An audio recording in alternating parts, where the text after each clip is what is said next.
I tell you, the thing that's fun for me about writing the JSA, apart from the fact that I just love the characters, is I love that they're the world's first superhero team. And it's so much fun to like show the difference between the JSA, who are like storied and legendary and really like have it together, compared to the Legends of Tomorrow, who are basically a bunch of screw-ups.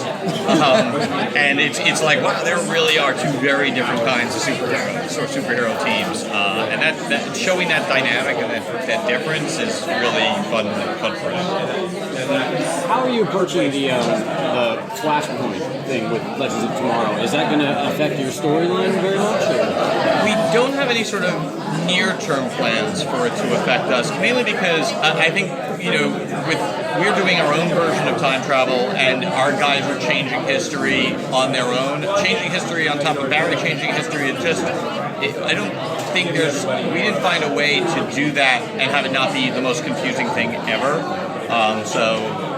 And also like our guys, they're kind of existing outside of time because they're running around. So I think you'll see connections with the Flash later on in the season, but out of the gate, it just would be I think, very confusing for the audience. How did the first concept come about for DC Legends of Tomorrow? Basically, CW had wanted another show. We talked about a bunch of different ideas. At the end of the day, we all sort of looked around and went, wait a minute, we've got all these characters established on Flash and all these characters established on Arrow. There's actually a show here, and there's not only a show, but there's an opportunity to do something that's never been done before, which is no one's done an ensemble superhero show. And we love, doing things new, and a big component of our conversations were, if you're going to do a third show, how do you make it different from the other two? Certainly doing an ensemble superhero team, that's new, that's exciting. So that's what, we sort of went with that. Bringing in magic with Nixon, are we going to possibly see Constantine make a comeback? I'm always asking. I know, and I'm always, look, I'm a huge Constantine fan. I love Matt. It would make me so happy. No plans at the moment is the best answer I can give. Is it hard sometimes to compartmentalize, like when you do, like I love the Western episode, but there was a part of me that was like, man, I wish they would stay there for like 5 episodes. Is it hard sometimes to keep it all in one? Or limiting? Yeah, actually, like the first 2 episodes all take place in 1942. Like originally the design of the show was, we went into it thinking like, oh, we're going to spend like 5 episodes in the 70s and then 5 episodes in the Old West and stuff. And I think it was harder to do when we have only 16 episodes to do that.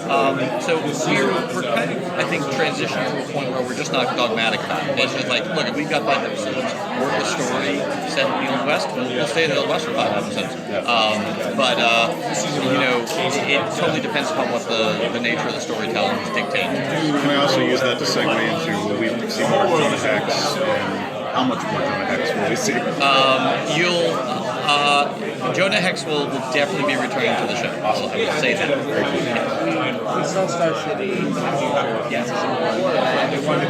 He's a little bit maybe Central City. Are we seeing things in Future City in season 2? One of the things that we are trying, at some point we'll go back to the future, but